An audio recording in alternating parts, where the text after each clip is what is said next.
This is a time to stand up now. We can't carry on like this.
Good evening. Welcome. Not a Sunday, it's a Monday. I hope all of you managed a Sunday night without me. So yeah, pleased to be here this week. Actually, I didn't think I'd make it this week, but we are here and we have got absolutely loads to get through. And it's if you thought the council meeting was bad last week, the fallout from it is actually even worse, much worse. Do not fear them. Do not fear any of them.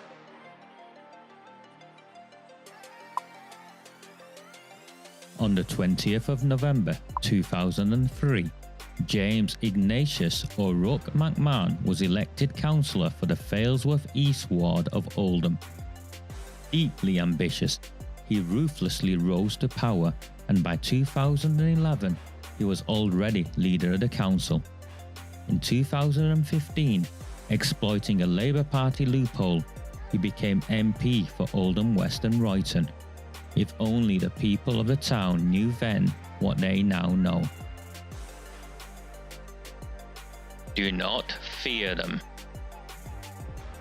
Do not fear any of them.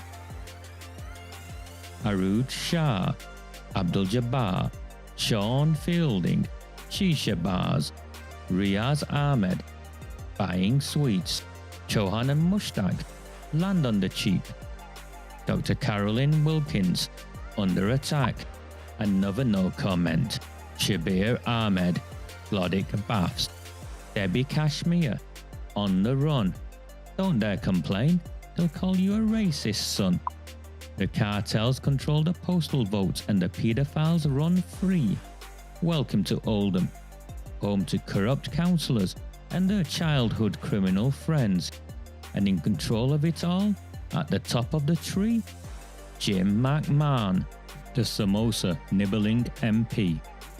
Still silent on how he used the funeral of the butchered soldier, Lee Rigby. Do not fear them. Do not fear any of them. Cartel Town. Grooming gangs. Postal vote fraud. Paedophile protectors. Still barefaced lies?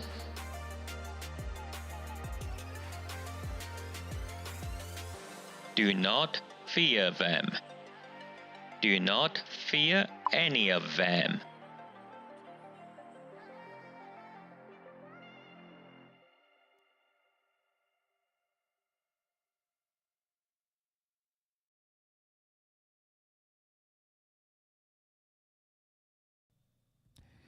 Good evening. Thank you for joining me again. Another week. The rumour was I was in court yesterday, according to one of Sean Fielding's sidekicks. They've been spreading a series of malicious lies about me now for 4 years actually. And you know what? I am still here, still to be arrested, still to be charged because I've done nothing wrong. And really, the Labour Party, Sean Fielding, Jim McMahon, and all the others, I think, looking back, perhaps you should have left me alone. But you haven't, and we are where we are. And indeed, good evening to everyone. I see you're all... the messages are up on the left. These will be automatic. Please do share the page. Share the transmission. I think last week I put something up just around the time of that disastrous council meeting. And when I last looked... there was something like 14,000 people had viewed it. I'm sure, according to Sean Fielding, they'd all be 3-second views, but I don't care. When I look at the council's page with the hundreds of thousands of pounds worth of media officers they've got who know what they're doing at all of this stuff, we're doing all right. And indeed, we do have a name. I prefer Rabble. I'm embracing that. We're not swapping that. Sorry, Amelia. We are the Rabble. We are the racist, far right. Every name they want to throw at us, we're comfortable with that, and we are indeed the Rabble. If you can, please, I've got to put this thing that runs along the bottom. If you can and you haven't, and I know times are hard, and times are particularly hard here because I've got to help. I've got to keep these broadcasts going because we're in the middle of a fight. We really are in the middle of a fight. So, if you can log on or sign up to the Patreon page and donate £1 or subscribe with £1, I would be eternally grateful. Every pound genuinely does help because this has cost me a fortune. Not that I'm complaining, not at all am I complaining. We are where we are. We're all in this together. And okay, so who watched this meeting? Who watched this town hall meeting, this council meeting last week? I know many of you did. I also watched Debbie with a loudhailer. I was sat somewhere else. It was the Wednesday night, wasn't it? I was sat somewhere else, and Debbie popped up live on my screen with a loudhailer outside Sean Fielding's house, taking it to him. And how outraged was he? My 27-year-old girlfriend. My 27-year-old girlfriend. You are an absolute pillock, Fielding. If you're worried about a disabled grandma standing outside your house with a loudhailer, thinking something's going to happen to your 27-year-old girlfriend, pause for a second. Just pause for a second. Let those brain cells of yours join some dots up. How do you think the 12-year-old girls that were groomed and gang raped in our town felt whilst you lot all turned a blind eye and allowed it to happen? Because that's what you did. We passed our 1 year now, and we're still here. The Jim McMahon email, the shisha bars, the grooming and gang rape of our children outside Countill School. Oh, all of it's true, isn't it, Sean? All of it's true. And you even admitted it's true, and we'll get to that. Because you know the problem with lying? The problem with lying is it's hard to keep a lie going, and you end up tripping over yourself time after time after time. And when you're telling the truth, it's simple. You don't have to remember the truth. You can just repeat the truth, and in the end, it just stacks up. Now, unfortunately for Sean Fielding, Sean, your Labour Council, you're in for a shock tonight. Okay, Sean's new nickname, Captain Chaos, has risen from the tatters of Captain Underpants. Yes, maybe. Captain Chaos. He is absolutely mental, isn't he? He is mental. So if your name's coming up as Facebook user, I'm afraid you've got to click on these links and allow permission. So it's not me hiding your name or anything like that. So Yes, let's get on with what we've got. And serious. This is now serious because this would have passed most people's notice last week, and it's really, really important. Now I'll play the video through first, and then we'll go through. I'll go into the context. So just bear with me 1 second whilst I click this. I click that, and it should work. Heroin by a man who'd been Here we go.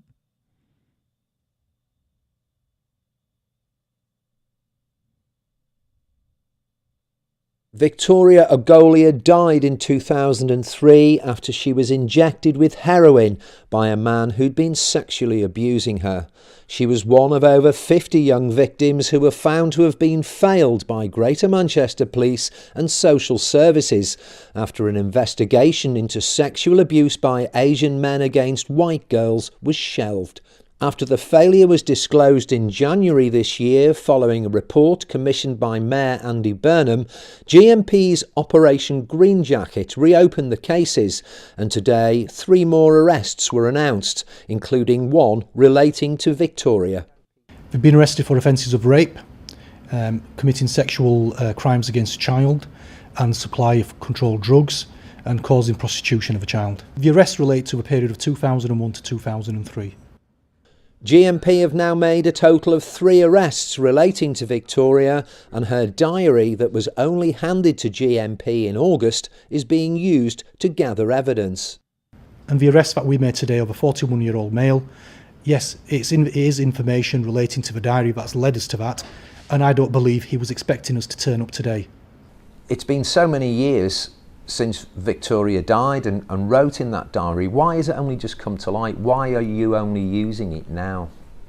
I think the important thing is that we took possession of a diary in August this year, and it's forming a key part of our investigation, and we are working very closely with Manchester City Council on Operation Green Jacket. Where has Victoria's diary been up until this point?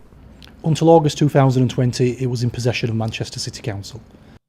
In a statement, Manchester City Council told us, "We shared the diary with Greater Manchester Police for use in Operation Green Jacket at the earliest opportunity we could, in accordance with the usual legal processes for the disclosure of such material."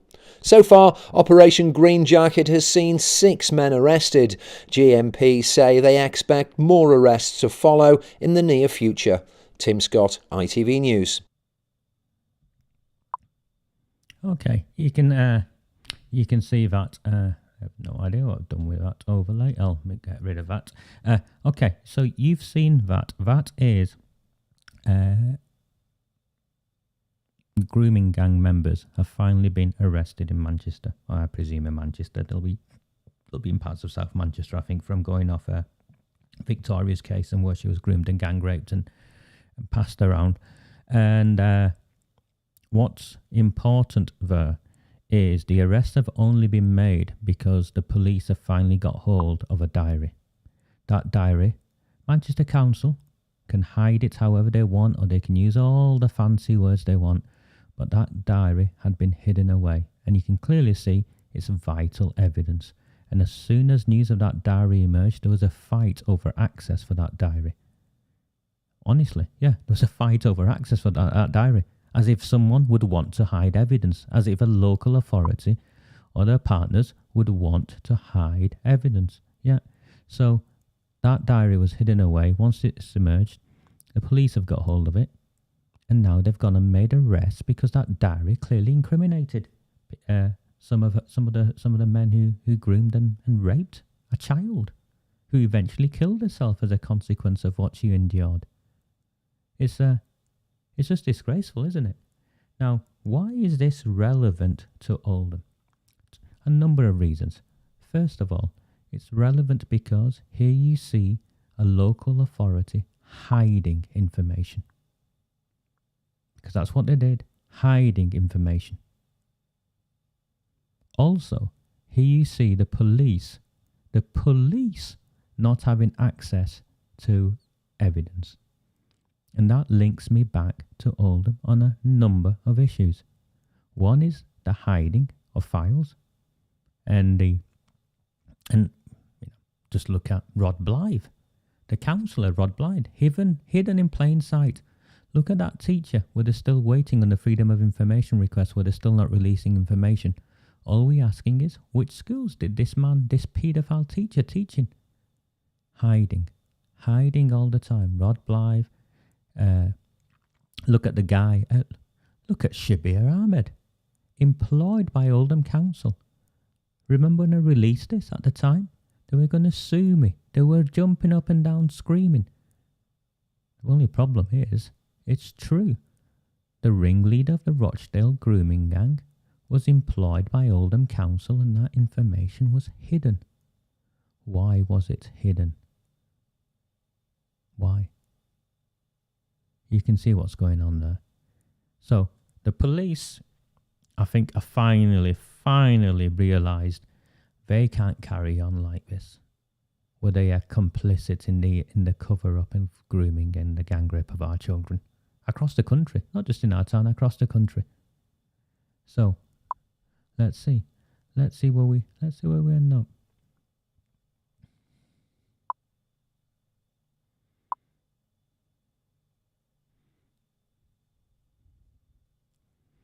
Okay, I am going to do this now. What I want to do is,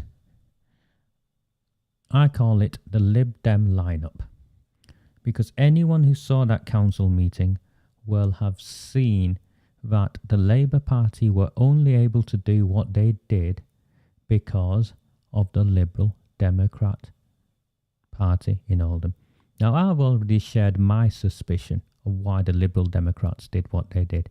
It's because of Howard Sykes' historical relationship with Cyril Smith, his friend Cyril Smith, and it's also because of the Lib Dems now having not one but two convicted child sex offenders in the political group in Oldham. That's right, two, isn't it, Sam Al-Hamdani? And I pick on Sam Al-Hamdani because he's the chairman of the Liberal Democrats in Oldham. Sam wants to be an MP. There is no way you're going to be an MP. You're going to be known as something else, I think, Sam, you and your mates. And if I have my way, you and your mates will all be voted out. I would rather have the BNP representing me than the bunch of paedophile protectors. And I say that as an Asian Muslim bloke in Oldham. I would rather have the BNP represent me. How does that make you feel, Sam? Sam, the good people of Saddleworth and Lees have apparently hired Sam. And, yeah. Chris Gloster. I'm never keen on husband and wife teams in the council. I just find it, if I'm honest, I find it something out of a backward third world sort of place where you see that level of collusion and corruption where husband, wife, uncles, the sons, the grandchildren of the politicians all become politicians. I find it uncomfortable. So here's Chris Gloster with his wife Hazel Gloster. The people of Shaw have appointed Chris and Hazel long-term councillors, from what I can gather. So it's nothing new. And then we have Louis Hamblett. Look at him. Nice tie, Louis. Garth Harkness. Apparently Garth, is it Garth who's the former copper, or I'm not sure, but it's Saddleworth North. Dave Murphy, Crompton. Howard Sykes, Cyril Smith's mate, MBE. It's true, isn't it, Howard? Cyril Smith's mate. Howard still won't confirm when he found out about Cyril Smith raping boys. Still won't confirm when he found out about his mate. Rod Blythe, convicted child sex offender. Councillor Rod Blythe. And last but not least, Diane Williamson.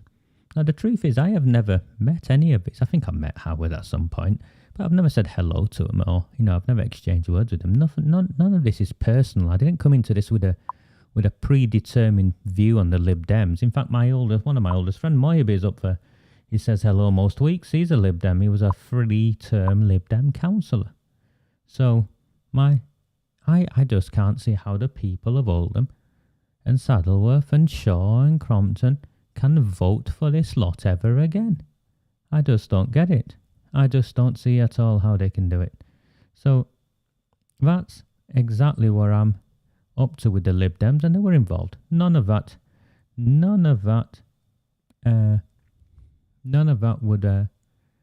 would. No, you can't support these people. The question is, why were they back in the Labour Party? And I think it's because the Labour Party have done them favours in the past, and they helped cover up Rod Blythe because the Labour Party were in charge at the time, weren't you, Jean Stretton? Weren't you? Dr. Caroline Wilkins was still the chief exec. And of course, none of this would have been possible without Councillor Sean Fielding being seconded by this man, Councillor Eddie Moores. I'd never come across Eddie Moores before. I have now. I saw him, do his little talk about how great he is as a governor. Listen, mate, I might have come up short, but at least I tried. Any idiot can go into Bluecoat and with the demographic they've got, deliver results. Muppet. But it gets worse for Eddie, because when Eddie, like all of the others who emerge and try and cover up what's going on, you start to ask, don't you? You start to ask what's gone on.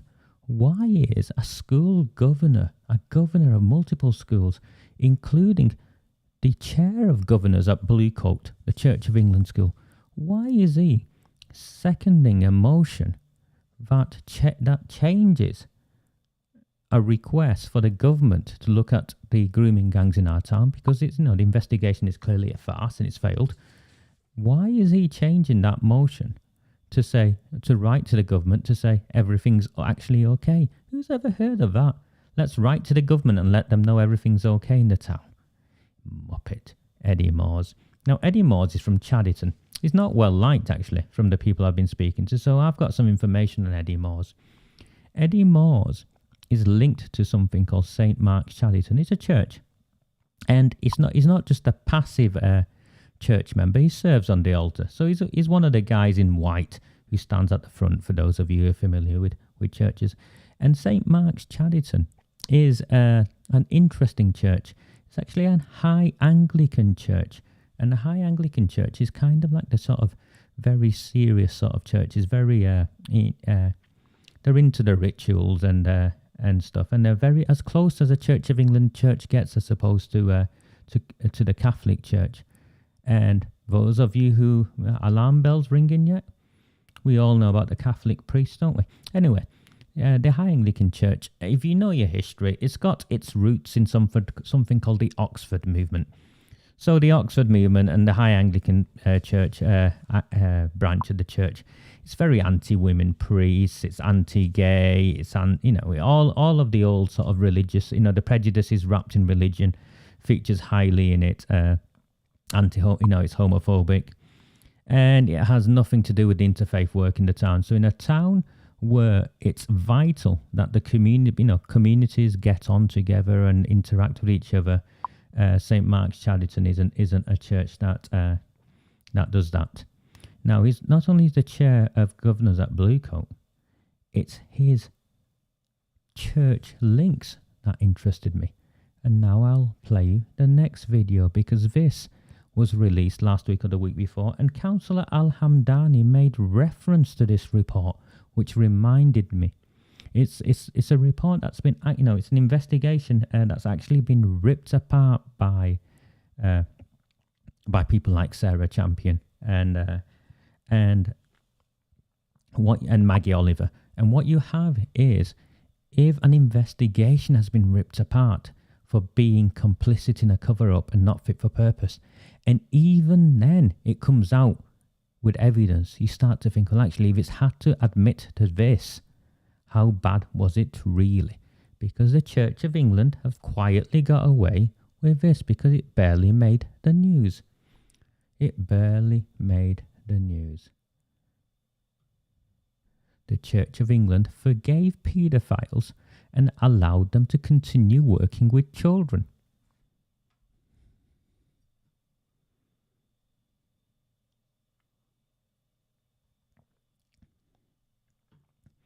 Now, let me play this video.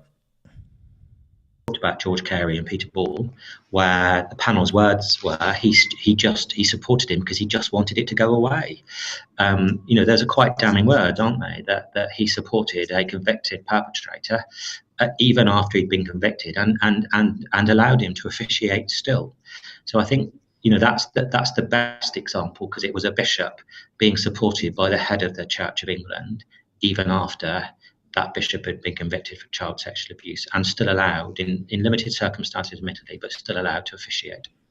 I think all organisations take their lead from the top. So I think if you hear the Archbishop strongly supporting somebody who's been convicted of child sexual abuse, then it's likely that others will take the same stance. There you go.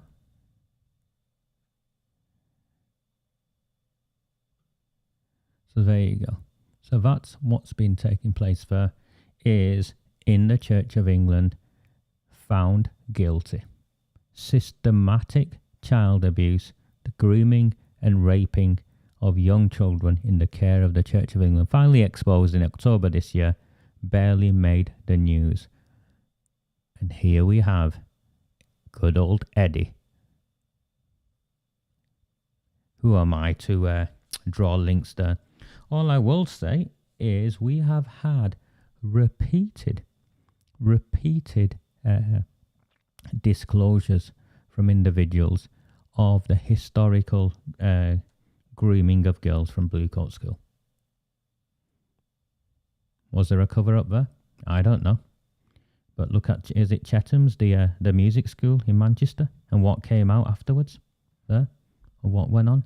This isn't just about Asian grooming gangs, and my suspicion is that this bodged inquiry started asking some questions, and it got very difficult for Eddie and his mates at Bluecoat. That's what my suspicion is, and that's what took place.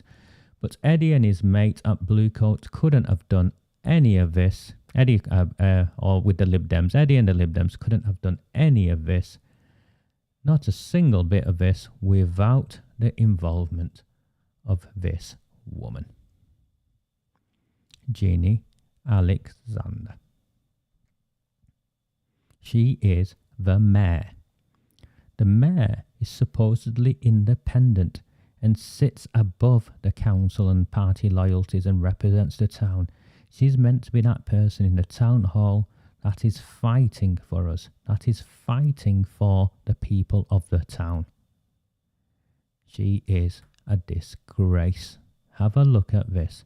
Just have a look at this and tell me what you think went on there.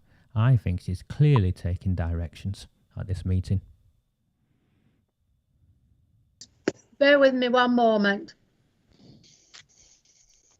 That's her looking clueless in the middle. Can you explain what the point of order is? Yes, it's on procedure and process, Madam Mayor, with regards to my motion and the amendments put against it. And I don't want to take up opposition business time. I would rather get this out of the way before we go into opposition time. Just bear with me one moment, Councillor Horbin. What is your point of order? My point of order, Madam Mayor, thank you for allowing it, is I've put forward, along with the Oldham Conservatives, a quite reasonable motion 4 in the next part of the agenda. And an amendment, or being called an amendment, has been put forward against my motion. With the procedural rules and the constitution of the council, I noticed in part 4, items 12 and 13, that there is certain procedural limits on amendments and on motions, and I would like clarification that the amendment set in, because it doesn't look like an amendment, it looks like a complete rewriting of my motion. I would like to know if that's actually allowed, and the timing of it coming through at late yesterday afternoon, whether the amendment should be allowed to supersede my motion. I need clarification on them issues, please, and I didn't want to take up opposition business time with that question. Just bear with me one moment, please, Councillor Horbin.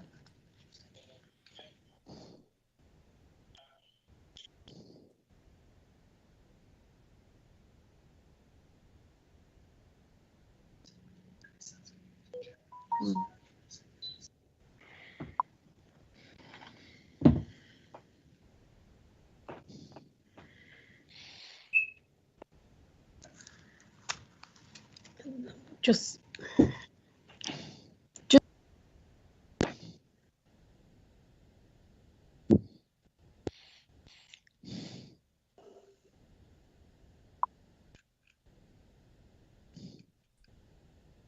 Sorry, I think it's important you see this, because what's going on here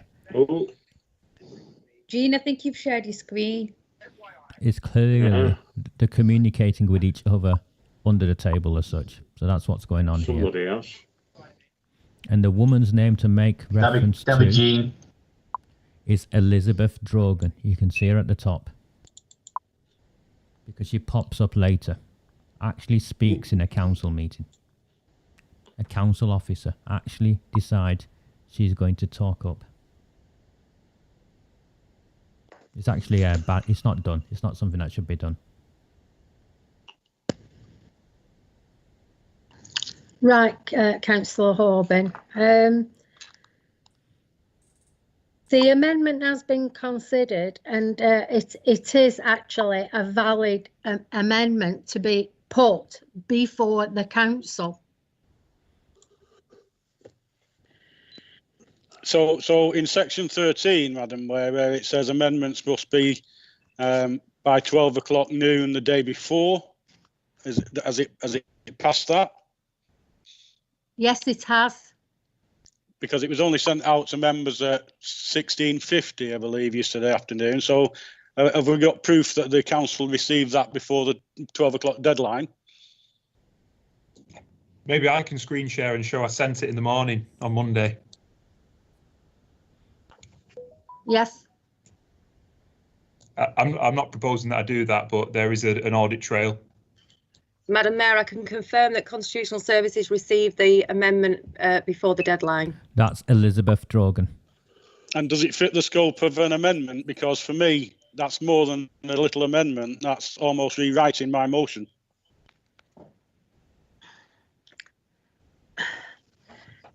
Well,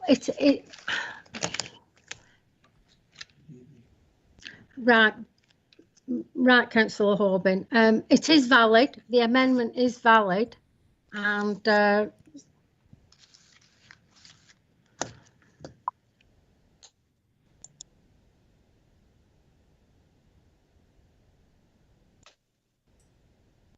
the amendment is valid. Is that what you're saying, Madam Mayor?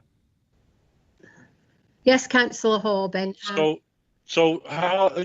You'll forgive me because obviously I'm quite a new member. So do I get the option of proposing my motion, or does the amended motion go first? Councillor Horbin, you will get the opportunity to put your motion forward. Okay. Can I then, as part of this, ask the majority? Councillor Horbin, I've ruled on it, so let us get through, and then we'll come to your motion. I was just trying to make sure I got time for my motion, Madam Mayor, and I was going to politely ask the majority opposition whether they had any option of me going earlier, or whether they would speed up their 3 motions to allow my time. Well, if you let the mayor get on with it, then we'll get to your motion. Right, we'll carry on so that we can get to your motion, and you will have that time. Thank you, Madam Mayor. Okay, so the next motion is Okay. Did you see that? Did you see that exchange? Clearly, one, she hasn't got a clue. Secondly, she claims she's ruled on it. Yeah? She claims she's ruled on it. She's ruled on the fact that Councillor Brian Horbin's motion can be completely rewritten. That's what she's ruled on it. And how rude is Aruj? Absolutely, Rachel. Absolutely disgraceful woman is Aruj Shah. How dare she speak there It's not her place to speak, but that just shows the arrogance of these people. That's what that is. It's absolutely disgraceful that Councillor Arood Shah felt she could tell Brian Hoban off. And just so we're clear, Brian Hoban, I think I've met in real life once about this time last year. That what he did there in that virtual council room for a new councillor took immense bravery. Don't underestimate what took place there. His persistence there took extreme bravery. It's easy for people to say, I'm going to do this and I'm going to do that. Well, when it comes to it, people usually back down or don't have the courage to see through what they wanted to do. Brian stood up for the children of this town. Let no one ever forget that. And what took place in that exchange was disgraceful. It is more than unprofessional. I think it's corrupt. I think it's absolutely disgusting. Did you see how Brian asked or confirmed that he'd received the amendment 10 to 5 on a Tuesday? 10 to 5 on a Tuesday when the council meeting was on a Wednesday. The council has to receive any amendments by lunchtime on a Monday. Elizabeth Drogan claimed they did. I want to know, after you received them on a Monday morning, why did you sit on them until a few minutes before close of play Tuesday, Elizabeth? You're disgraceful. You really are, because you're complicit in this. The council officers are complicit in the cover-up. But look at Manchester and that diary.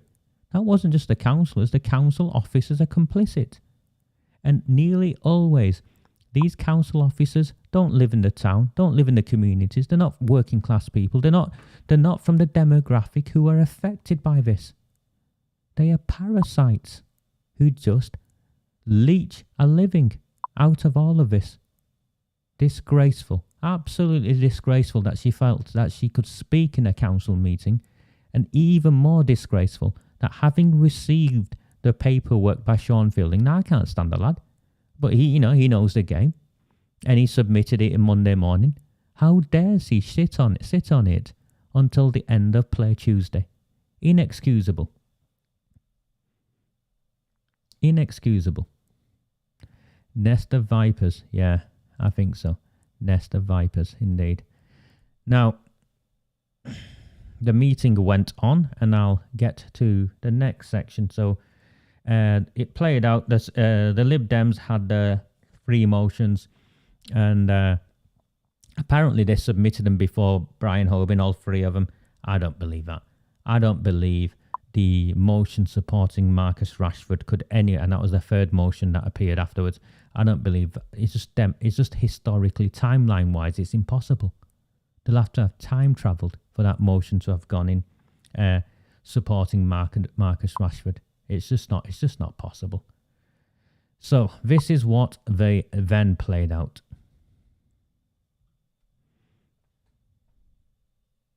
Councillor Hoban to ask his question, please. Thank you, Madam. A few questions on this issue to Councillor Fielding. He says that this report, the report tells us nothing. This report tells us nothing that's been going on for the last 12 months, in my opinion. It says it's completely independent and there's no council control.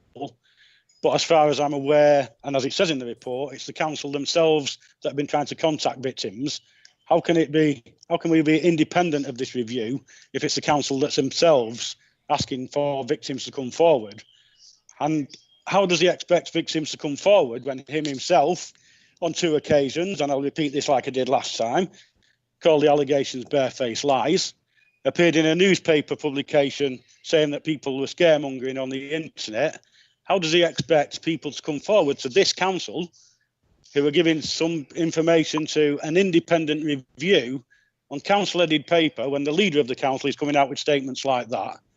Further to Chris Gloster's question, I'd also like to know who appointed the steering team, because obviously if there's a review, there's a steering team, and the steering team will be, as it says, steering that review team into where they want them to look. I'd like to know who's on the steering team and who appointed them. And a question that's in the air and has been in the air for a while, before we went to the GMCA for this so-called independent review, it was trumpeted that Dr. Mark Reed was doing an independent review for the council as a standalone investigation. I think he meant Dr. Nothing Mark was Peel. ever mentioned of Dr. Reed once he declined the offer from the council to take this on, and nothing has ever been said why he decided to do that. Is there any chance of getting them questions off Councillor Fielding? And one last question, which relates to something coming up further in the meeting.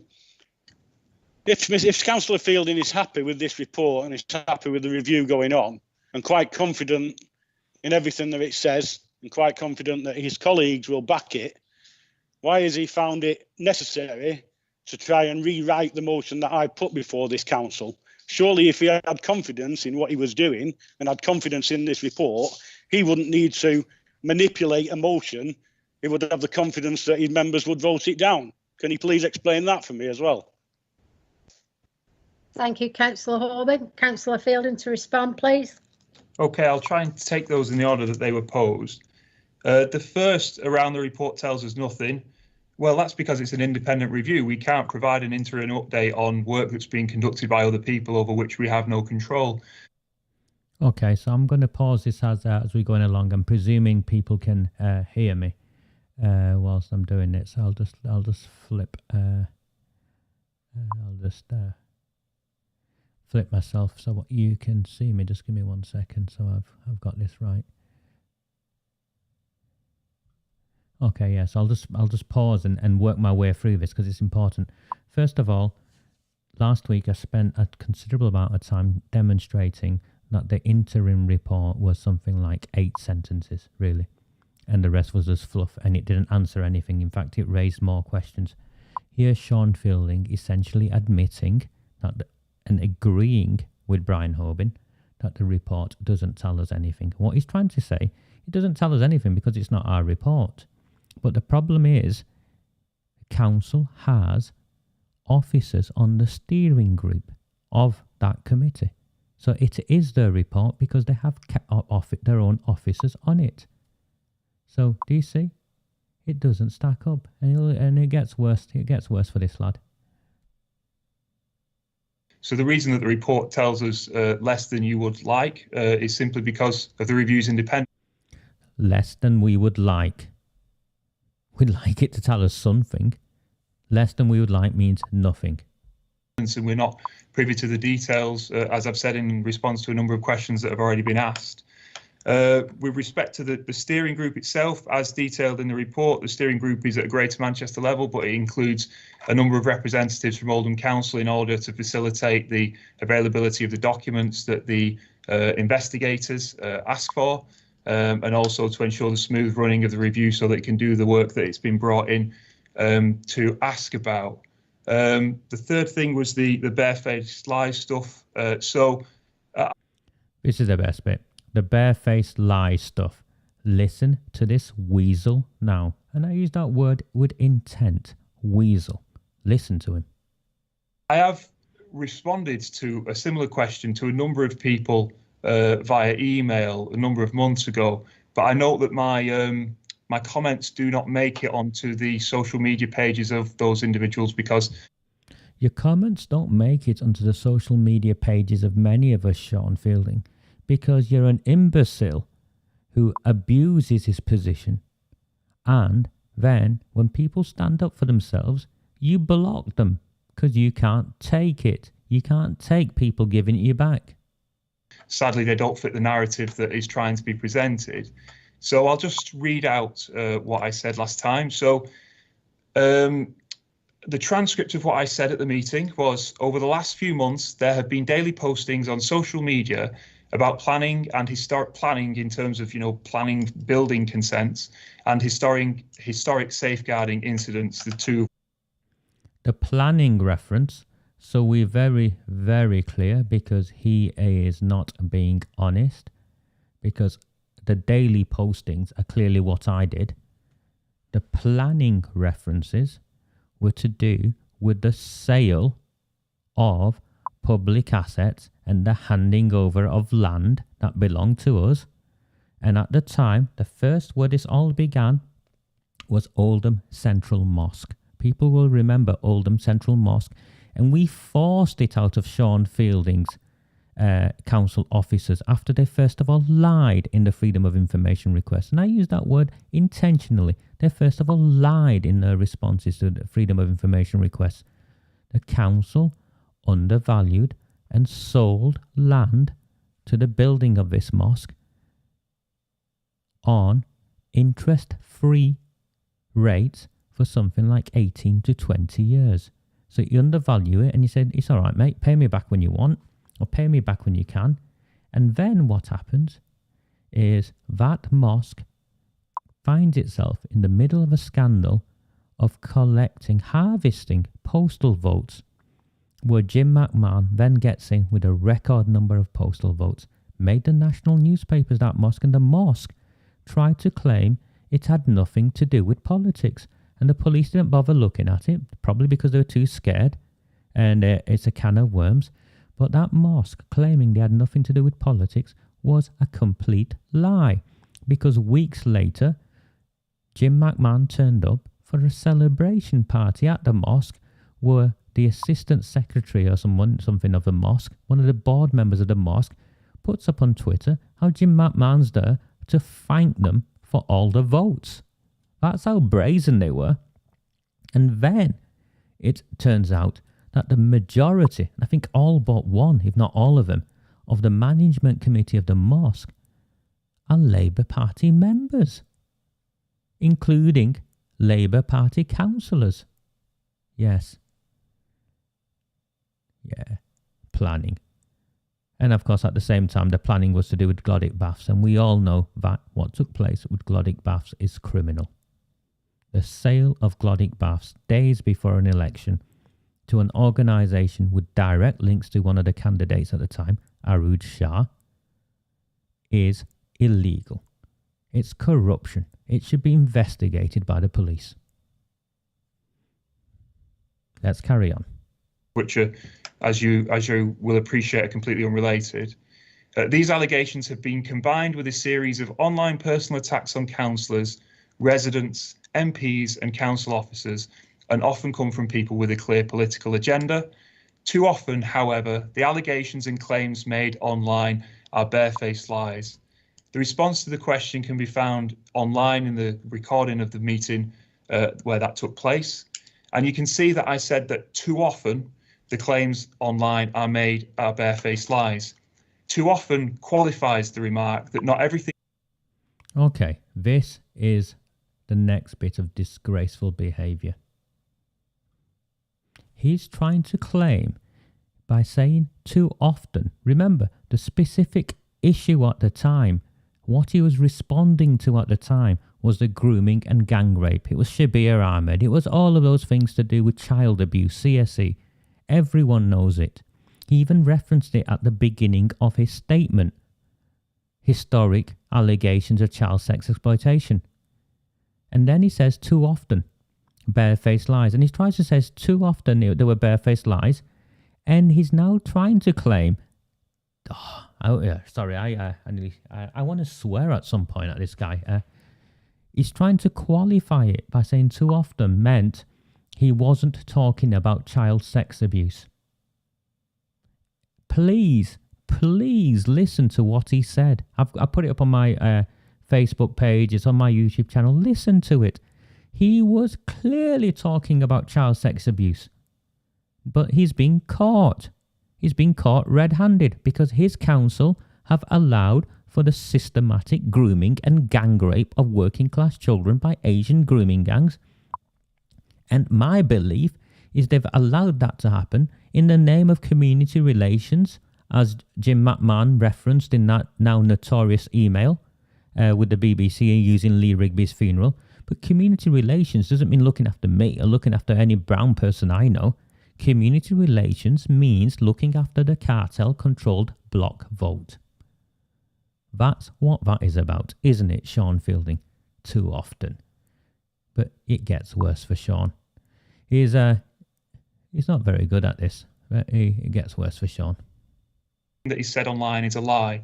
However, there is an awful lot which is. The things posted online, which are out and out lies, include, but are not limited to, that a councillor in a neighbouring borough campaigned for the Labour Party whilst he was being paid by the council. He did not. That senior individuals within Oldham Council have endorsed the murder of a resident. They have not. That councillors earn in excess of £100,000. They do not. The members' allowance scheme can be found online, and my allowance is not even half of £100,000. And finally, that I used my position to secure a job for my partner at the Greater Manchester Combined Authority. I did not, and I'm aware that one of Councillor Holbin's associates was recently in trouble with his employer for being responsible for circulating that accusation online himself too. Okay, let's go back. Did he start with the last bit? One of Councillor Holbin's associates was in trouble with their employer. I don't know of any Councillor Holbin's associates and how to call him his associates. What a disgusting, disgraceful man. Who wrote to their employer, Sean Fielding? Because what Sean Fielding did is criminal. If I had done what Sean Fielding had done, I would have been arrested by now. So let me quantify this. If I'd written to, I don't know.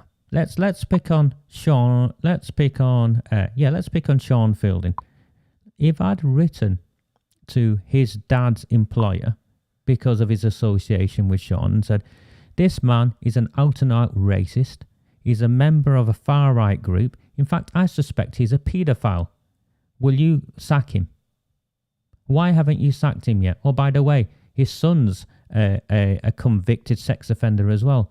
If I kept making up these allegations about someone and wrote to their employers on council letter-headed paper, in my capacity as the leader of the council, that is called harassment. It's malicious communication. It's misconduct in public office. That man should be arrested by the police. Now, I know of victims who are desperately waiting on the police to come and take their interview statements, and the police are dragging their feet. And I know full well why the police are dragging their feet. I believe the police are dragging their feet because this will cause a national scandal. The arrest of the leader of a council, the arrest of one of the best mates of the deputy leader of the Labour Party, Angela Rayner, the arrest of Jim McMahon, the shadow cabinet member for Transport's protege, will cause national news headlines. Jennifer Williams and all of the local press won't be able to cover this up. He needs to be arrested. Because if it was me or you who'd done this, we would be arrested. You cannot abuse a public position like that and write to employers wanting them sacked. Now, he then references four other lies or allegations that he thinks aren't true. The first one is in reference to Oliver Ryan, and I'll get onto Oliver Ryan in a bit, and I'll put something up, and you decide for yourself. The murder of an individual, I'm very clear. Arood Shah, the deputy leader of the Labour Party in Oldham, Jim McMahon's personal assistant, MP's personal assistant, endorsed the offer of my murder. She put love hearts and something along the lines of, oh, aren't you a sweet man, next to one of her gangster associates. And remember her associates. Let's put into context who her associates are. Irish Imi, Dale Cregan's getaway driver. Zia Hussein. What did Zia do? He kidnapped a young man. He was a gang member who kidnapped a young man. They sexually abused him and filmed it. They attacked him with broomsticks and put things inside of him. When the police rocked up, they found he'd been tortured and there was blood splattered all over the walls. And you know what she did? She went out celebrating with him on the night of her election and put the posters up with him wearing a red rosé. So let's be clear who these people are. They are serious gangsters. So yes, Sean Fielding, your deputy endorsed my murder. And I have the evidence and I've presented it. Now, it doesn't matter what you say. It doesn't matter what the police say. I've put it up and I've shared it with the people of my town. And I challenge the people of my town to say I am exaggerating or making this up. A senior Labour Party politician in this town endorsing the offer of a murder. Now, as for councillors earning in excess of £100,000, Jim McMahon was nationally reported as the highest paid council leader in the country. I think it was £80,000 or £90,000. I'm not sure what it was. And then there was expenses on top. So in the domain of public opinion, that's more than £100,000. And none of you are worth it. You've been awarding yourselves and awarding your mates pay rises. That's for your girlfriend's job. Your girlfriend was a primary school teacher. Your 27-year-old girlfriend was a newly qualified primary school teacher. And now she works for your mate Andy Burnham. And when I put in a Freedom of Information request seeking clarity on that information, they initially refused to answer it, and I wouldn't go away. And not only did Andy Burnham's office, were they not only forced to answer it, they were forced to apologise for attempting not to answer it in the first place. I'll let people decide. I'll let people decide whether you fixed it for your girlfriend or, to get a job with your mate. And let's be honest, it's not unusual, is it? Nepotism, this sort of stuff isn't unusual. Yeah. Rachel, as for Neil Willaboobies, I'll get to him later. But he's clearly linked with Sean Fielding and this other guy called Ewan Stewart, who is going to be in for some uncomfortable times, I think. But let me go back to this. Respect to Dr. Mark Peel. Mark Peel is the only person that's able to give his reasons for stepping down from undertaking the review. He didn't provide a reason to either me or the chief executive, only that he did not wish to undertake it. I understand that the press and others have contacted him to seek an answer to that question. I can only assume, since it's not appeared online or anywhere else, that it's not an answer that he's wanted to give. But I've just paused it there. So Dr. Mark, he won't say why Dr. Mark Peel went away, and he says that Dr. Mark Peel won't tell him, as if we believe any of that. But put that to one side. How much do you think he's paid Dr. Mark Peel? It's not something that I can do to put words in his mouth. In terms of the amendment that's coming later, we will deal with that when it comes, of course, under motions of opposition business. But the reason it's necessary to amend it is because I do have confidence in the independence of this review. Councillor Hoban suggests that if I didn't have confidence, then we should vote down his motion. But it's necessary to amend it because there's a number of factual inaccuracies, contradictions, and things that this council really shouldn't and wouldn't want to be calling for, which I'll cover.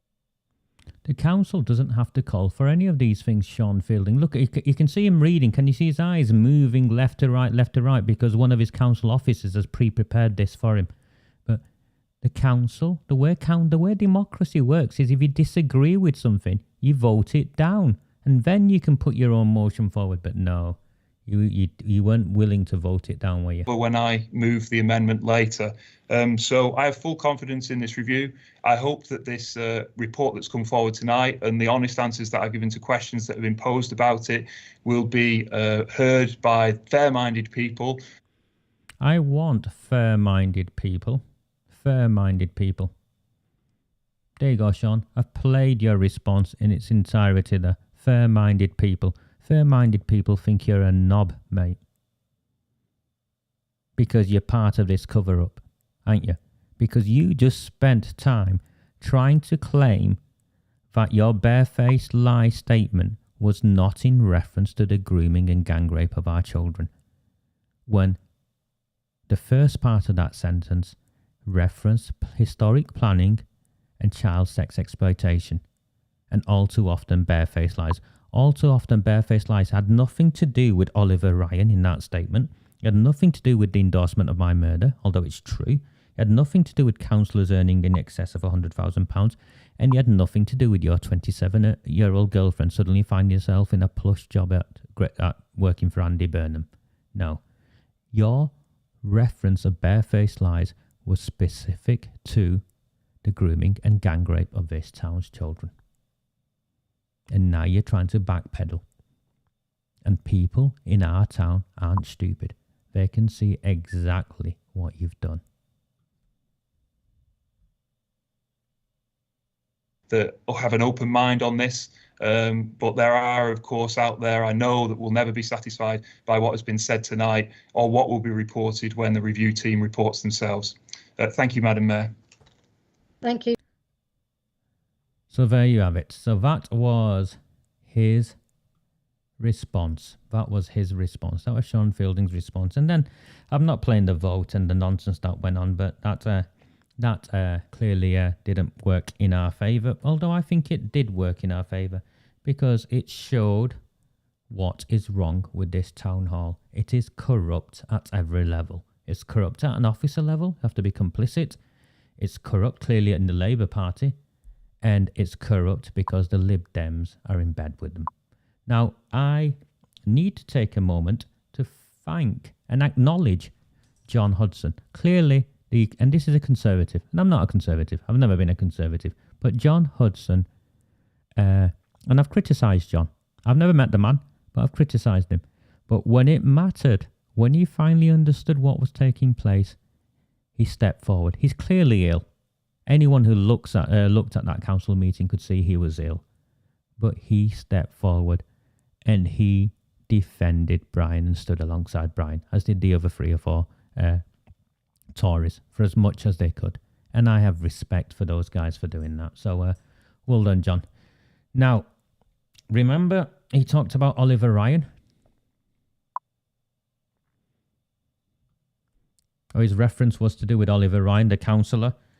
Why is Oliver Ryan, the councillor, not denying that he was out campaigning with Jim McMahon whilst he was an employee of Oldham Council? Which is actually, by the way, unlawful. That's the point. It's unlawful that a council employee can be out campaigning with Jim McMahon, who was standing to be MP. Why is Oliver Ryan not denying it? He's now a councillor in Tameside, I think. Why is Jim McMahon not denying it? Why is Carolyn Wilkins, who was in charge of the council at the time, not denying it? Could it perhaps be because, hey up, who are these people?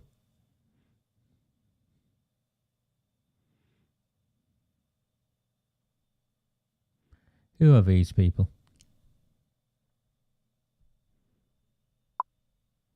That's Liam. Yeah, Liam's, I think, a councillor in Tameside as well. He's a Conservative councillor in Tameside. So there you go. Who are these people? That's Oliver Ryan. That's Jim McMahon before he was earning an MP salary. Looks a bit trimmer though, doesn't he, Jim?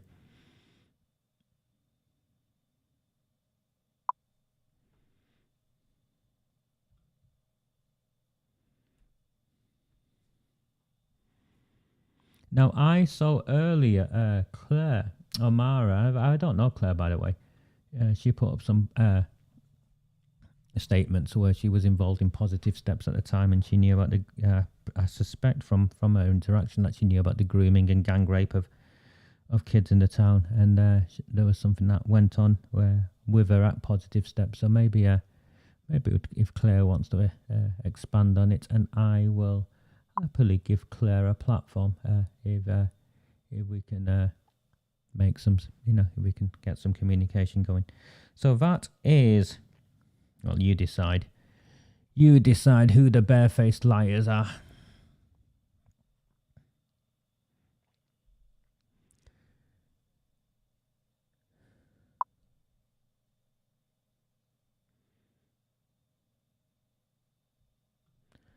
That's Kaiser. Kaiser phoned me this morning, actually. Kaiser phones me every now and then, but Kaiser phoned me this morning on a different sort of thing. He was worried about me. And you could hear the genuine concern in his voice when he... and I'd had one of those weeks, just stuff going on in my own life, and Kaiser informed me, and you could see he was genuinely worried. So, hi, Kaiser. And you were. It put a smile on my face. Sorry, I'm just reading him. Oh, wow. Oh. Yeah. Well, is it not his mate who likes the Star Wars shoes? Is it not Angela Rayner, the racist, the anti-Semite, who likes the... and it's not me who's saying she's an anti-Semite. It's the Jewish group who are saying she's anti-Semite. Who am I to dispute their expertise and insight as to what an anti-Semite is or isn't? And Hiya, Paul. Sean has full confidence in himself. Yeah, his arrogance is breathtaking, isn't it, Paul? I've noticed that his arrogance is, well, it gets worse. I mean, I'll get to it, but it gets worse for these guys. Let me see. What else did I want to bring up before we get to... Oh, yeah. And, of course, at the council meeting and after, he's tweeting this with the Oldham Council strategically. So proud of everybody who has been involved in our COVID response. Remember the Oldham Council COVID response? When the COVID cases were going up in the Asian areas, they worked with the national media and directed them to the white areas. It's nothing more complicated than that. It's yeah. And then the local press interviewed Asian community leaders who started crying and screaming about racism and you know, race hate crime is going up because of all of this. And then when you looked at, well, I'll do it at some point in the future. It's a special thing, but I want to say for someone. But when you look at it, look at the people who are saying these things, and if you know anything about them, you then find out that they're Labour Party members or even Labour Party candidates in elections. So they're not really members of the community. They're just brown faces in the Labour Party who are coming out and saying, no, it's racist. All of this is going on in racist. Now, what was racist, Sean, was your council sending Sky News out to Royton when the cases in Royton were barely a handful, whilst cases were rocketing in Werneth, Alexander, Glodick and Coldust. That's what was racist. And your failure, this thing you've done here, so proud of everyone. So proud of everyone. I'll just make this a little bit smaller so you can see it. So proud of everyone. At the time, Oldham was once again England's worst hit coronavirus hotspot. Highest in the country. And it's still going up from this. So the 675 cases is now 800, or give or take. It's 800. So there you go. Proud. Proud of the COVID queen. Let me just have this break, get a breather, and we'll carry on. Do not fear them. Do not fear any of them.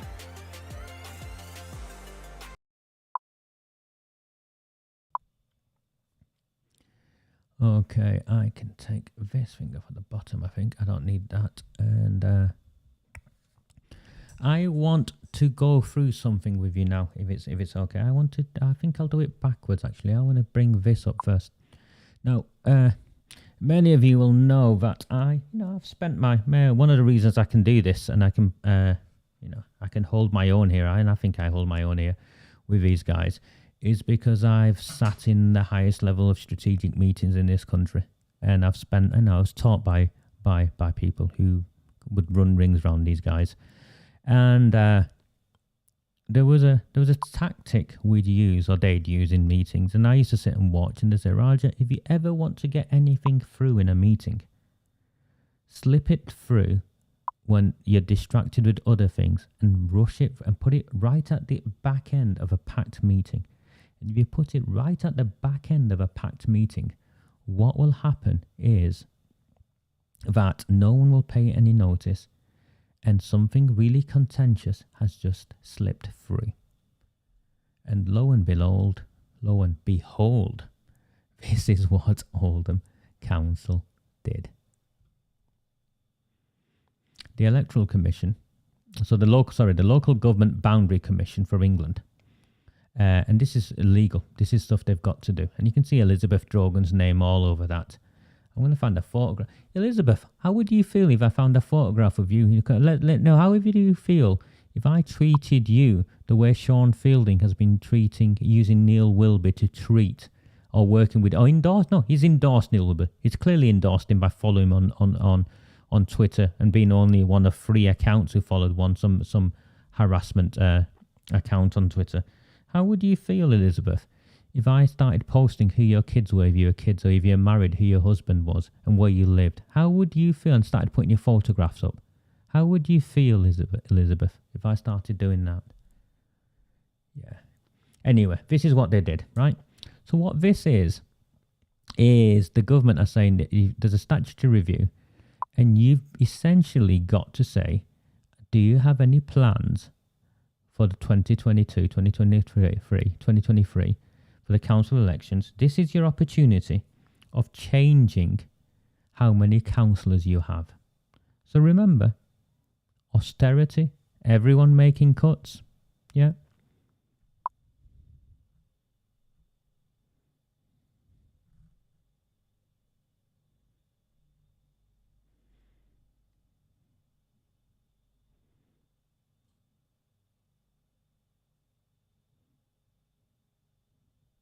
There you have it. The council, in the subsequent paperwork, have decided they don't need to change anything. All the councillors are busy. They're all very, very busy, and they need all 60 councillors. So everywhere else where there are cuts taking place, and they want cuts, and we'll go on to these cuts in a second, they think that the cuts need to happen somewhere else. We need 60 councillors. We should actually have 40 councillors. We need to get rid of the third councillor, really, and make it more democratic. But they've decided they need 60 councillors, and they slipped this through at the end of the meeting. You can see Paul Entwistle, Director of Legal Services, and Elizabeth Drogan is a report author. So they slipped it through in the meeting that they need 60 councillors, not at all prepared to make cuts at their level. The cuts have got to come elsewhere. And let's see that within days, so Monday today, the council put up a consultation. Now, you shouldn't really get it. You can do what you want. I'm always hesitant to take part in council consultations because I've designed a few myself and I've worked with people who have. And the questions are set in a way, they're like double negatives or double positives. They're presented in a way where you've got to answer them where they win. No, it's fake. The consultation's fake. It's designed in a way where they get the answers they want. So here is the consultation. So I should bring my desktop. That should have. I'm hoping that's come up, which is the consultation on their webpage. Now you might want to do this. You might not want to do this. If I did this, I'd rip it apart. But let me just show you it. Right, so I'm just going to click. I'm an Oldham resident, and I've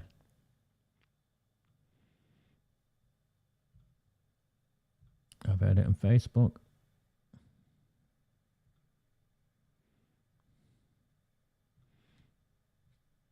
And let's just click.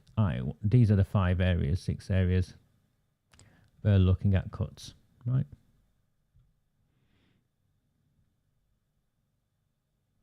Oh, what have I done wrong?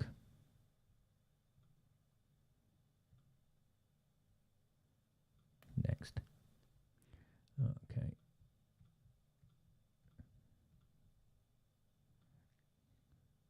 Okay, and I'm not going to go through all of them, but I think it's important that I share with you some of this, because you'll just laugh your head off.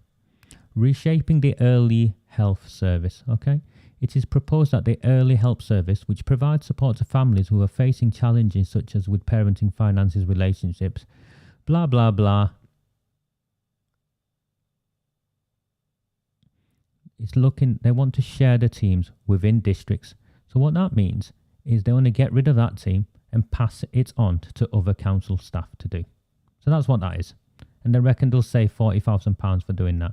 So they want to increase the workload of other staff and get rid of a designated team. Again, you can see vulnerable people. The savings, they want to attack vulnerable people. And they reckon in subsequent years it'll save £200,000 and then £300,000 a year by stopping a service to vulnerable people. The next one, external placement for children. Now this is really worrying. Oldham Council currently spends more than £11 million per year funding placements for children in children's home that don't belong to the council or through independent fostering agencies. You need to understand the reason they do this is that the council does not have the capacity or the expertise or the ability to run the services in-house, which is why it went external. They now want to bring it back in-house even though they don't have the skills, experience or expertise. Who do you think will suffer? who do you think will suffer? It'll be the children that will suffer. You can see straight away. So let's attack our most vulnerable kids. Let's attack our children who live in children's home and foster. So look, so our orphans. Let's save £500,000 by shitting on our orphans in the town.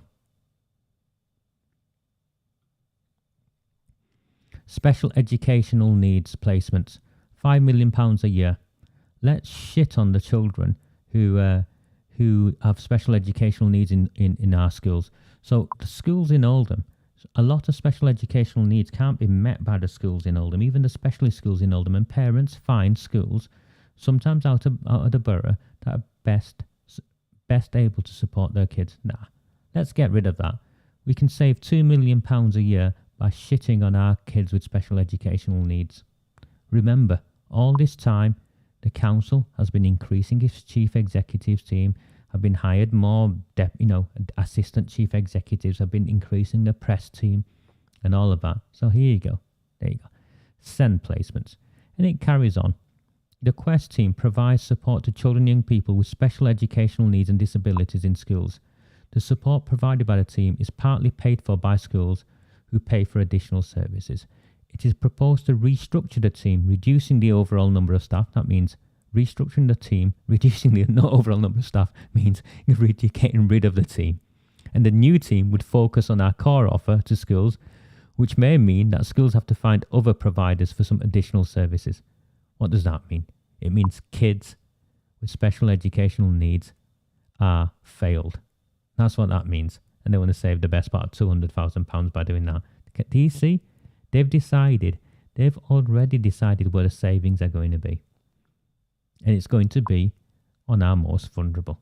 Here's £65,000 of penny pinching because they want to stop traineeships.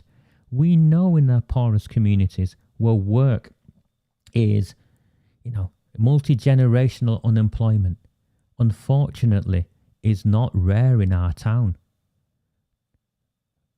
I'm fortunate. Many of you listening are fortunate because we grew up in families where our parents went out to work. That work culture was normal to us. Unfortunately, for many kids, it isn't. And you get them into work through traineeships and placements. They want to cut that.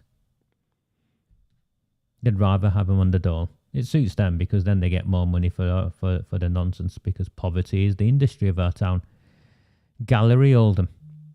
They want to close it down one extra day a week. It's only open 6 days a week, but they want to close it down an extra day a week. It'll save £22,000.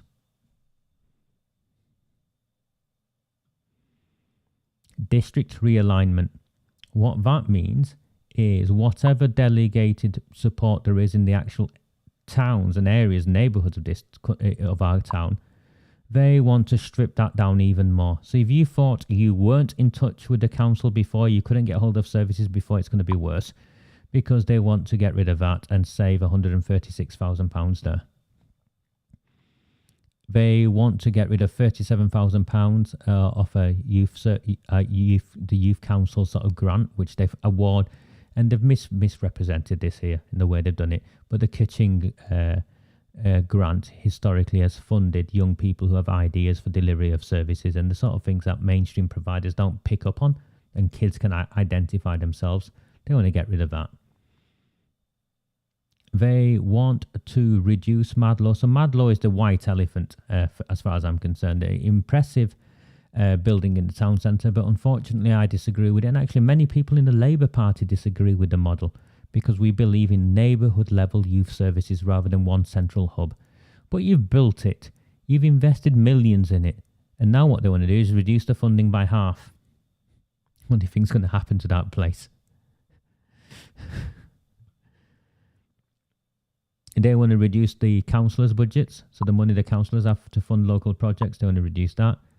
They want to reduce sports development in schools. They want to reduce school swimming. You can see, can't you? And it goes on and it goes on.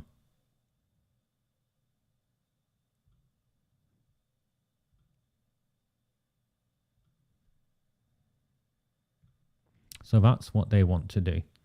All of it is about savings and reducing services that the communities of the town require. It's not about trimming the fat in the town hall. They've already quietly passed something that made sure that all of their councillors are protected. And it's not at all about reducing the press officers. You know, he hired 2 new press officers. Remember, best part of 100,000, I reckon, probably more in it, or when it's all said and done. And hiring a couple of new, very posh ladies from out of town who are now new press officers. £100,000. Remember, the bin men, many of the bin men are already on 0-hour contracts. This council is a disgrace. He wants to cut more and more and more on the frontline services. And the context, the background of all of this is he's just bought a shopping centre.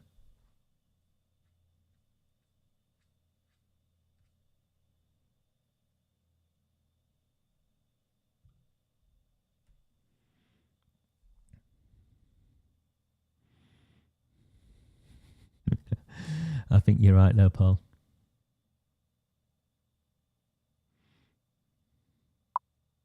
I think you're right.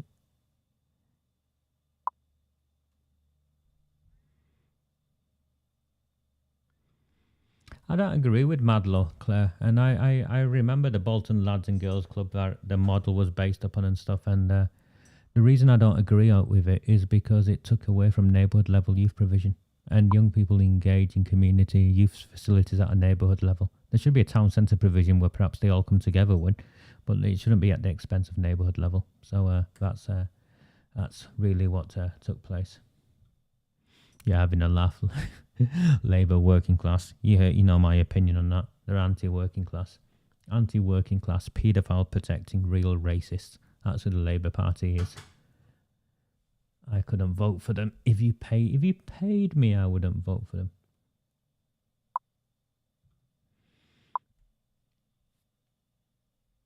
Indeed, David. Yeah, why don't this also the art? You know, David, the truth is they actually don't need the money in the way they're playing poverty. They don't need the money for this sort of stuff. They can, they can make adjustments, but they've already decided. You can see they've already decided where they want to cut and are going through this sham of a consultation. Now, my advice, my request, the way I'll be engaging with this is every one of these I'll be putting strongly disagree and say, take a pay cut. Have the chief executive take a 50% pay cut. All of them at the top, 50% pay cut. Straight away. They can leave if they want. We'll hire our own from our own town. We won't do a worse job of it. And we reduce councillors to 40 instead of 60. That's the way I'd respond to all of this.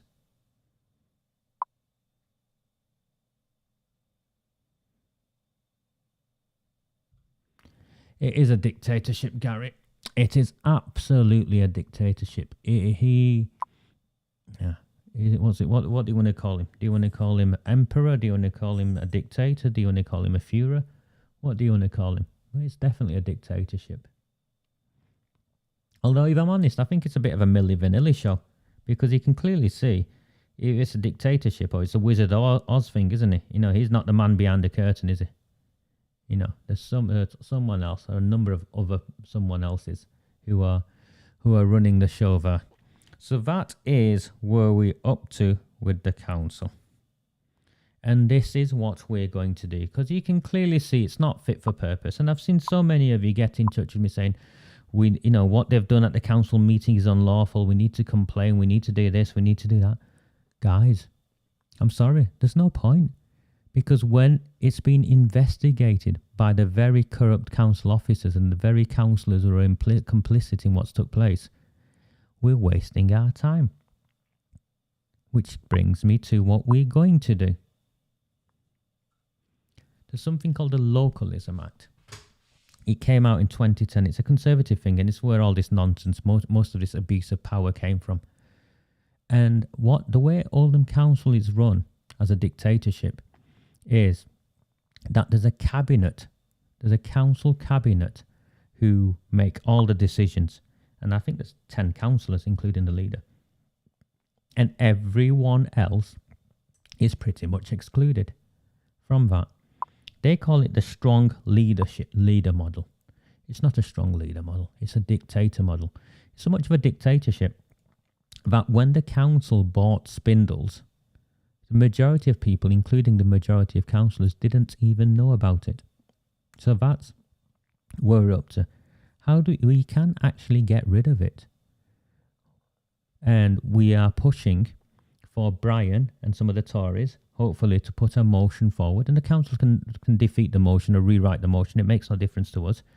Where we will request that the strong leader model is got rid of, and a committee model introduced where all the councillors from across all the town have a say in all the decisions. You still have a leadership and an executive, but it's a more inclusive and a more democratic way of making decisions. The Labour Party will object to it, but they're stuck because the Localism Act of 2010 then means that we can put a petition together with 5% of the voters of the town. Now, 5% of the voters of the town is less than 10,000. I think it's about 7,000 or 8,000. And if we get that number, and we've got to jump through some hoops, but we can jump through these hoops. We're not stupid people. We can jump through these hoops. The town will have to have a referendum. And that referendum will put it to the people of this town that Sean Fielding and his Labour Party mates can no longer rule as dictators. And we'll win that referendum. And this town will change. And that's what we're going to do. Keep your eyes peeled, but that's what we're going to do. We're going to force a referendum in this town of getting rid of this dictatorship model. It's been done in other towns, it's been done in other cities, and there's no reason we can't do it here.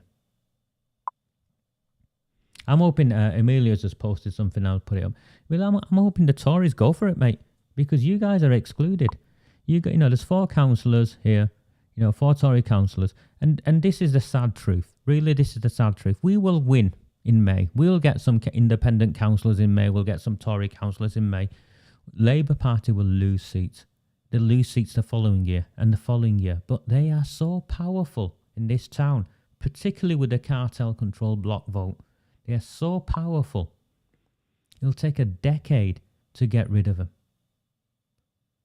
And we can't have them repeatedly selling our town's assets, wasting our money, destroying the futures of our children for another decade. And the way to stop that, and stop them immediately, is through using the Localism Act and getting rid of the very structure through which Sean Fielding and his council officers run this town. And the laws of this land allow us to do that.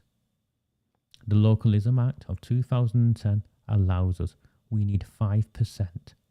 5% of the voters, and it forces a referendum. We'll see what they've got to say about that. Right, which brings me to... Which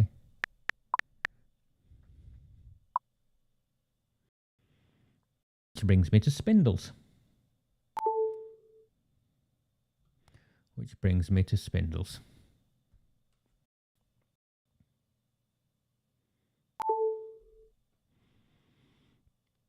Those of you who follow me on Patreon will remember that as soon as Spindles was announced, I informed everyone that it had nothing to do with a shopping centre.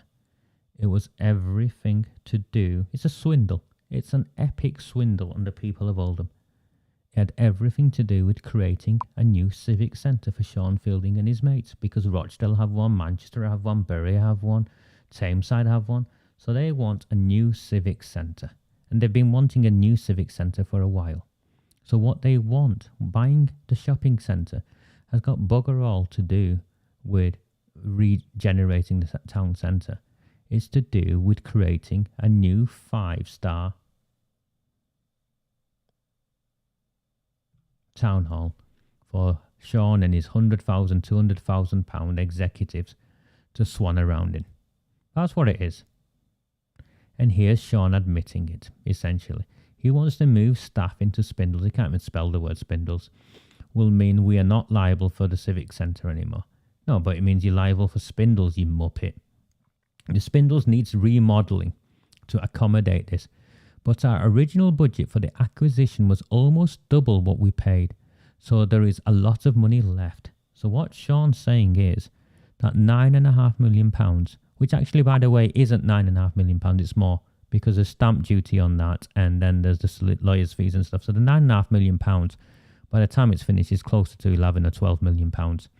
So I reckon, by his own admission, they've put aside £25 million.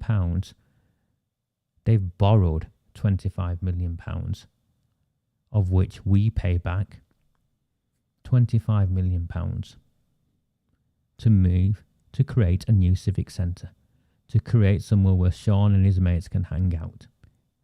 But it gets worse for Sean and his mates, because he admits then that he wants to move the market in, and the civics in the council staff will fill the unseen mezzanine levels. Of course, moving the market in is just an idea written on the back of a fag packet, on a cigarette packet, because when Sean Fielding came in, he was very clear that the Tommyfield market site was going to be redeveloped for the market. Before he came in, Gene Stretton was very clear that the Tommyfield market site would be demolished and a new market put there, because Tommyfield market has specific historical value to the town. But they don't want that, do they? They're going to build houses on Tommyfield market, and I'll get to that houses in a bit. But this is where Sean Fielding does what only Sean Fielding can do. All that due diligence he did. This will sound like a joke, but I've not seen it yet. I'll be shown round properly after lockdown too.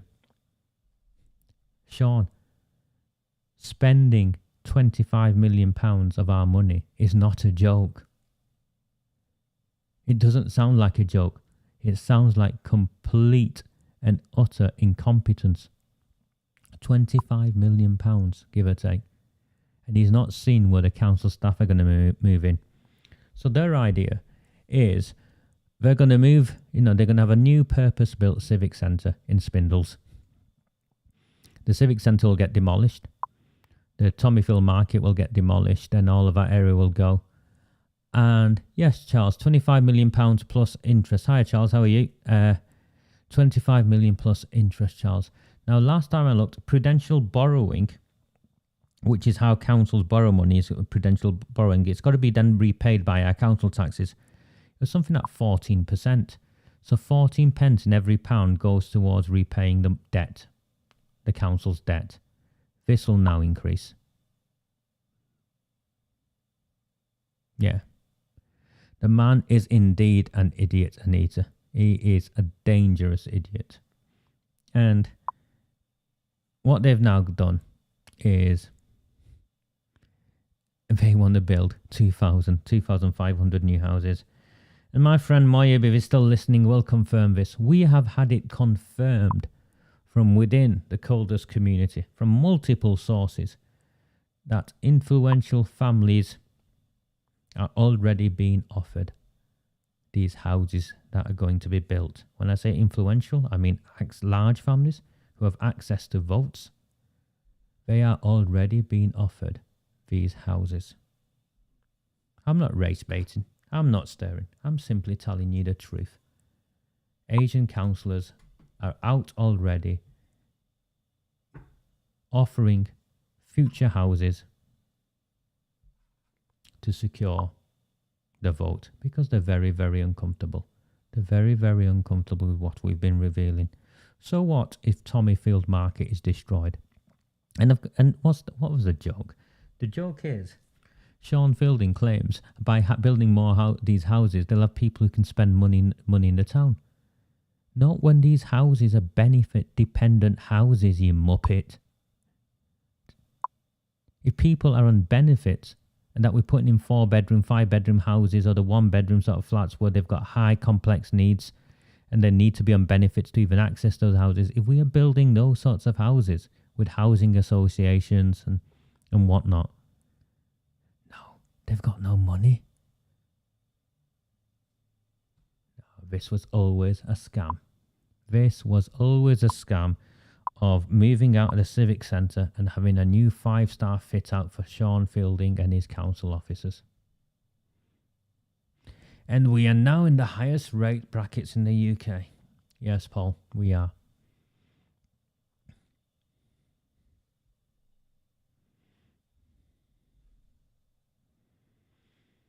And speaking of Paul, I want to put this up.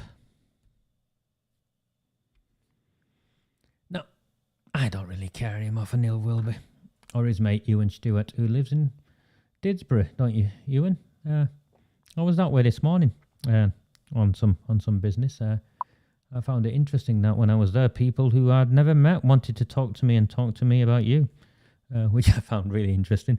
Because I don't care for Wilby's sidekick anymore. I care for Wilby. But look at Sean Fielding's statement at the bottom. And this is in reference to Paul Boots. Last time the puppet poos. He likes to use the reference poos because he thinks it's funny. The acronym poos. Leader was on. I presume he meant on with me. He did so much huffing and puffing. I thought he was going to blow my house down all the way from the historic West Riding. Now, Paul has been ill. He's clearly got, a disability and stuff. This is actually in violation of the Equalities Act. Imagine if, this is him mocking a disability. What do you expect from this council leader? Imagine if I mocked a woman. Imagine if I blocked a black person or an Asian person. But Sean sees fit to mock someone with a disability. On its own, he would ordinarily be sacked for something like this. On its own, this man would be sacked. Sean, mate, you lad, as far as I'm concerned, are going to find yourself questioned under caution by the police. The police won't be able to get away from doing their job. And you're going to be run out of this town. I don't even think Sean Fielding is going to make it to the election. Mark, what happens if you write to their employer, because his employer is the council? The council pretend it's got nothing to do with them. If you write to the Labour Party, and remember this is the Labour Party that have been convicted of being racist, outed for being racist, they'll just cover it up. Because the Labour Party is an anti-working class, paedophile protecting racist entity who will do anything it can to protect its politicians. Go and have a look, Mark. At the time, young women were getting in touch with them because the sleazy men in the Labour Party were trying to sleep with and have sex with them and touch them up the wrong way. Not one of them got done. It was all covered up. It was all covered up. Now, Sean Fielding might be protected by the Labour Party, but the law applies to him the same as it applies to everyone else. And Sean Fielding, the evidence, I've seen the evidence, it's overwhelming. He needs to be arrested. He needs to be questioned. And in my opinion, he needs to be charged and stand a trial for harassment, malicious communication, and misconduct in public office. And that's putting aside the disrepute he's brought the council into.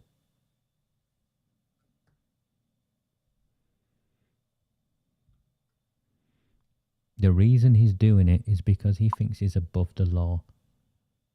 I honestly think he believes his relationship with Andy Burnham, who's the Police and Crime Commissioner, will protect him.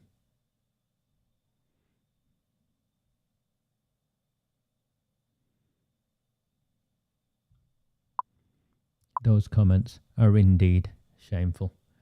Right, I am done. It was just me this evening. I didn't ask anyone to turn up and speak with me this evening, so it's just it was just me. But I wanted to go through all of that. But really, it's the main thing to take away from this is after that shameful town council meeting, the only way in the immediate term we're going to stop what's taking place. The only way is by getting a petition going, using the Localism Act and forcing a referendum. Get rid of this strong leadership model. Bring in a model where every councillor that we elect has a say in the running of the town. there's no other way this is going to change. Hopefully see you all next week. I'm just looking at this, and there's yeah, I'm sure you guys can carry on the conversations, but my voice is going, and I'll see you on Sunday. I'll see you all on Sunday. Thank you very, very much for taking the time. We are indeed Rabble, and I'm just looking at the numbers on my screen. We're still on the other side of 100, so we're doing all right. We're doing more than all right. Speak to you all soon. Good night. Do not fear them. Do not fear any of them.